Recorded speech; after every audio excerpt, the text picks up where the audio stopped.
안녕하세요. 벌써 10월의 마지막 주간입니다. 오늘은 비유의 기적 6과 악한 농부의 비유를 통해 다시 한번 복음의 의미를 묵상하려고 합니다. 코로나로 인해서 우리의 소망이 위축이 되고 우리의 삶이 어려워지고 있습니다. 하지만 이럴 때일수록 다시 한번 우리의 참 소망이 무엇인지를 돌아보는 것은 필요합니다. 바로 그것이 복음이죠. 예수 그리스도를 믿는 모든 사람에게 하나님의 구원이 있다라는 그 복음이 우리에게 인생의 본질을 다시 한번 깨닫게 합니다. 하지만 복음은 단지 우리에게 좋은 소식만을 전하는 것이 아니라 동시에 우리에게 심판의 메시지를 전하고 있습니다. 예수님의 비유 가운데도 심판에 대한 메시지가 있습니다. 가령 누가복음 16장 부자와 나사로의 비유에 보면 거지 나사로를 무시하다가 오히려 지옥에서 고통을 당하면서 거지 나사로를 부러워하는 그런 부자의 이야기가 나와 있죠. 마태복음 22장에 보면 임금님의 혼인잔치에 예복을 입지 않아서 어두운 곳에 던져버려진 사람의 이야기가 나오고, 마태복음 25장에 보면 신랑을 기다리며 등불을 준비하는 지혜로운 5처녀에 대한 이야기가 나옵니다. 예수님께서는 끊임없이 복음과 함께 종말을 준비하라고 말씀하십니다. 왜냐하면 복음은 구원인 동시에 우리에게 심판의 날을 말하기 때문입니다. 오늘 본문도 심판에 대한 비유이죠. 악한 농부의 비유를 통해서 다시 한번 우리의 삶에 심판을 준비하라고 말씀하십니다. 특별히 이 본문의 말씀에 나오는 악한 농부는 당시의 종교 지도자들을 의미합니다. 그들은 하나님의 말씀을 더 잘 알았습니다. 하지만 악한 농부가 되어 버렸습니다. 오늘 말씀을 통해서 악한 농부를 향한 하나님의 복음의 메시지를 함께 묵상하겠습니다. 오늘 예수님께서 들려주시는 이 비유를 들었던 많은 사람들은 이사야 5장에 있는 포도원 노래를 연상할 수 있습니다. 이사야 5장에 보면 사랑하는 사람을 위해서 가장 좋은 포도나무를 심고 망대를 세워서 포도나무 결실을 맺을 때까지 기다리는 사람의 이야기가 나와 있습니다. 하지만 추수의 계절에 정작 열매가 돌 포도나무가 되었을 때 그 포도원을 심판하는 장면이 나옵니다. 오늘 본문에 나와 있는 이 포도원의 비유에서 이 주인도 자신의 땅을 가장 아름다운 모습으로 만들고 농부들에게 빌려주고 있습니다. 제가 33절 말씀 읽겠습니다. 또 다른 비유를 들어보라. 포도원을 만든 집주인이 있었다. 그는 포도원을 둘레에 울타리를 치고 땅을 파서 포도즙 짜는 틀을 만들고 망대를 세웠다. 그리고 어떤 농부들에게 포도원을 세주고 멀리 여행을 떠났다. 여러분, 우리가 집을 사서 집을 고칠 때 2가지 경우가 있죠. 내가 살 때와 다른 사람에게 세를 줄 때이죠. 만약에 내가 살 집이라면 돈이 조금 더 들더라도 내가 편한 대로 최고 좋은 방법으로 고칠 것입니다. 하지만 나의 사정이 있어서 남에게 세를 줄 때는요, 최소한의 돈을 드리게 돼 있죠. 이것이 상식입니다. 하지만 오늘 농부에게 세를 준 주인은 가장 포도를 경작하기 좋은 상태로 세를 주고 있습니다. 악한 농부들은 청지기로서의 책임을 다하지 못했습니다. 이처럼 포도원 주인은 최선을 다해서 가장 좋은 포도원을 농부들에게 세를 주었습니다. 그런데 포도원의 수확의 시기가 되었을 때 농부들의 마음이 달라졌습니다. 당연히 주어야 될 수확의 일부분을 주지 않겠다는 마음을 가진 것이죠. 그래서 왔던 하인들을 돌로 쳐 죽이기까지 합니다. 왜 그들이 변했을까요? 저는 2가지를 생각해 봤습니다. 첫 번째는요, 주인이 멀리 떠났기 때문이죠. 자신들의 눈에 주인이 보이지 않았기 때문에 주인의 눈치를 보지 않기 시작했습니다. 아마 그들이 최선을 다해서 경작할 수도 있겠지만 주인이 만들어 놓은 망대나 그 즙을 함부로 사용했을 수 있습니다. 마치 그 포도원이 자기들 것처럼 함부로 사용했을 것입니다. 두 번째, 시간이 많이 지났기 때문입니다. 이 포도를 심고 포도가 열매를 맺기까지 얼마나 시간이 걸려야 할까요? 대략 시기는 나와 있지 않지만 일단 포도를 심고 수확을 하기까지 대략 한 3년 정도 걸린다고 합니다. 그리고 그 시기가 7월에서 9월 달까지 포도를 추수하기 때문에 대략 3년이나 4년의 시간이 걸렸을 것입니다. 처음에는 그들의 마음속에 당연히 추수한 것의 일부분을 주인에게 주어야 한다라고 생각했지만 어느 순간 그들의 마음이 달라졌던 것이죠. 여러분, 사람들의 마음은 이렇게 늘 변합니다.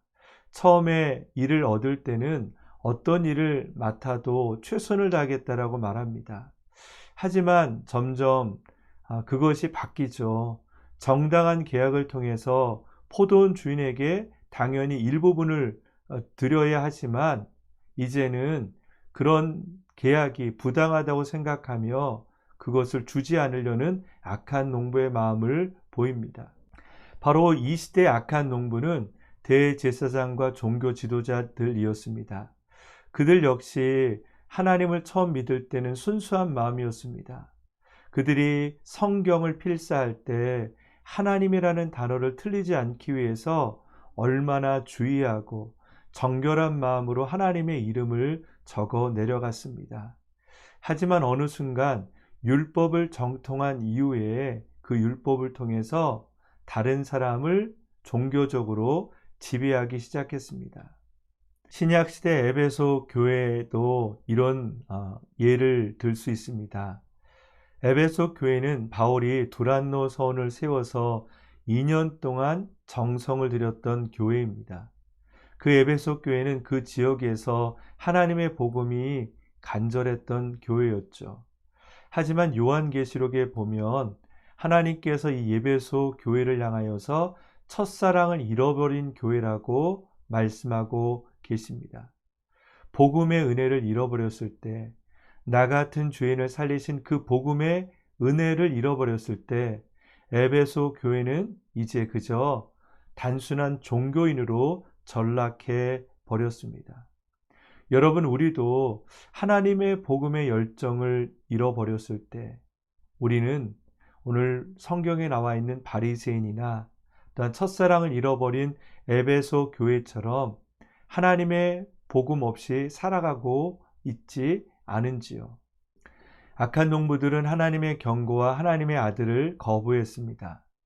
35절 말씀에 보면 악한 농부들은 주인이 보낸 종들을 돌로 때리고 죽이기까지 했습니다. 그들은 계속적으로 보내온 사람들을 향해서 결코 마음을 돌이키지 않았습니다. 오히려 그들의 마음은 점점 악해졌습니다. 마치 자기들이 포도원 주인이고 그 포도원을 지키기 위해서 강렬하게 저항하는 것처럼 보였습니다. 급기야 주인이 자기 아들까지 보냈음에도 불구하고 그 주인의 아들까지 죽이게 됩니다. 저는 오늘 이 비유를 보면서 참 이해되지 않았던 것이 악한 농부가 아니라 이렇게 끝까지 심지어 자기 아들까지 보냈던 이 주인의 모습이었습니다.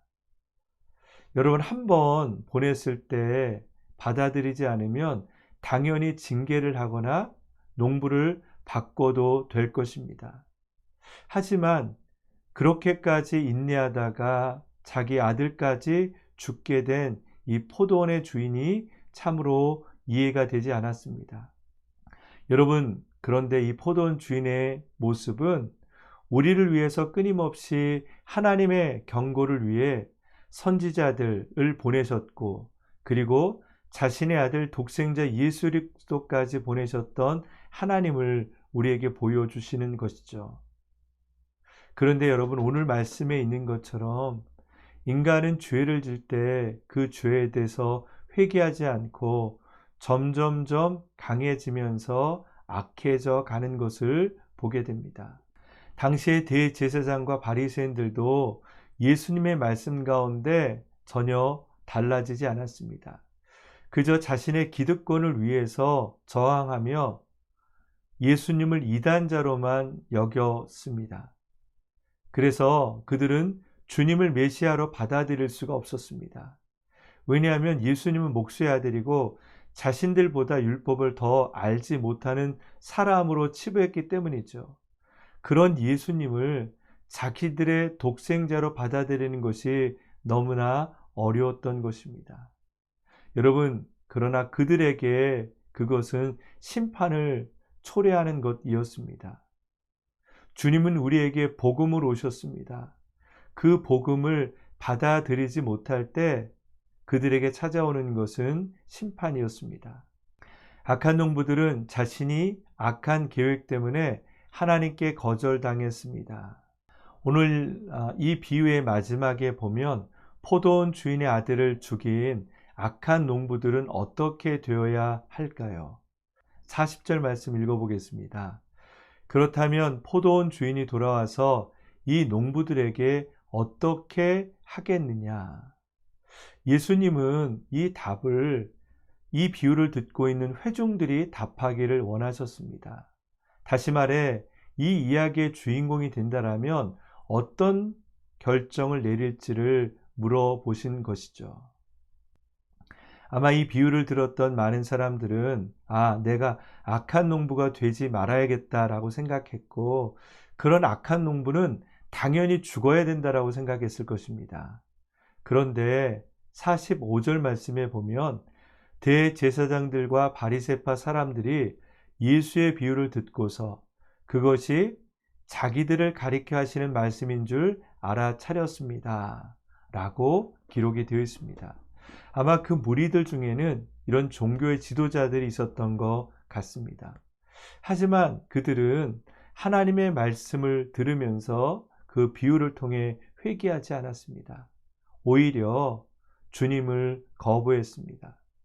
46절 말씀에 보면 그들은 예수를 체포하고 싶었지만 백성들을 두려워했다라는 말씀이 나옵니다. 하지만 그들은 예수님을 포도원 주인의 아들을 죽인 것처럼 십자가에 못 박아 죽이기로 모함하기 시작했습니다.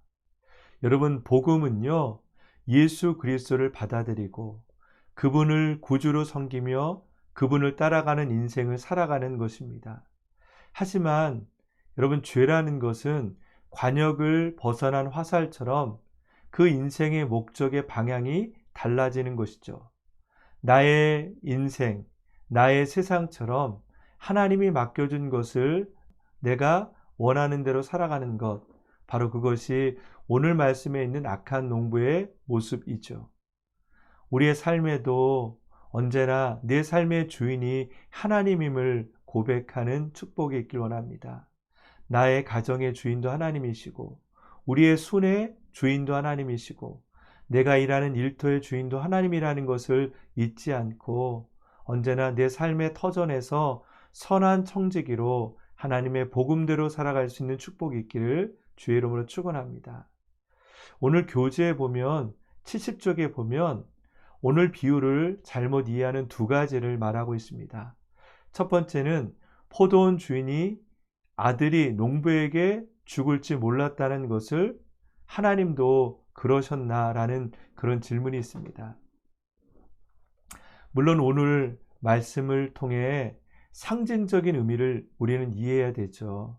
오늘 말씀에 있는 포도원 주인은 하나님이시고, 그리고 악한 농부는 당시의 종교 지도자들 의미하는 것은 맞습니다.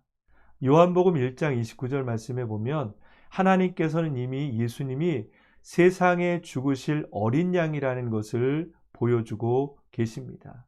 이미 예수님은 이 땅에 오실 때 십자가에 못 박혀 우리를 위해서 죽으실 것을 아시고 오셨다라는 것입니다. 그러기에 이 비유를 통해서 1대1 상징을 완벽하게 해석하려는 생각은 오류라는 것을 아셔야 합니다. 두 번째, 포도원을 빼앗아 다른 농부에게 넘겨준 것을 보고 포도원의 모습이 이스라엘 지도자 혹은 유대인이기 때문에 이제는 더 이상 유대인들은 구원받지 못한다 라고 해석하는 분도 계십니다. 하지만 여러분, 이것은요, 이제 하나님께서 예수 그리스도를 구주로 고백하는 사람, 새로운 언약의 백성들에게 이 포도원을 넘긴다라는 의미를 갖고 있습니다. 즉, 오늘 말씀을 이해하면서 극단적인 비유 해석은 오류가 있다라는 것이죠. 정말 중요한 것은 성경의 본문의 문맥 속에서 말씀을 해석하는 것이 필요하다는 것입니다. 말씀을 정리하겠습니다. 만약 어떤 사람이 심판이 없다라면 그것은 올바른 믿음이 아닙니다. 여러분, 복음은 우리에게 심판의 때가 있다라는 것을 분명하게 보여줍니다. 예수 그리스도를 믿는다라는 것은요, 우리의 시대에 종말이 있다라는 것을 믿는 것입니다. 그러기에 우리는 복음을 통해 주님 안에 거하는 은혜를 누려야 합니다. 요한복음 15장 5절에서 6절 말씀에 보면 나는 포도나무여 너희는 가지이다. 그가 내 안에 있고 내가 그 안에 있으면 그 사람은 많은 열매를 맺는다. 나를 떠나서는 너희가 아무것도 할 수 없다. 누구든지 내 안에 있으면 그 사람은 쓸모 없는 가지처럼 버려져 말라버릴 것이다. 사람들이 그런 가지들을 모아다가 불 속에 던져 태워버린다. 여러분, 우리의 삶이 예수 그리스도의 복음을 영접하지 않으면 이 땅에서 아무것도 아닌 존재라는 것을 성경은 우리에게 말씀하고 있습니다. 여러분의 인생 가운데 그 복음의 축복이 있길 원합니다. 예수님만이 우리 인생의 소망이십니다. 예수님이 없는 소망은 가짜입니다. 그리고 예수 그리스도를 믿는다라는 것은 세상에 종말이 있음을 믿는 것입니다. 언제나 지혜로운 여인들처럼 이 땅에 종말이 있을 때 하나님의 신부로 준비될 수 있는 저희가 되기를 주의 이름으로 축원합니다.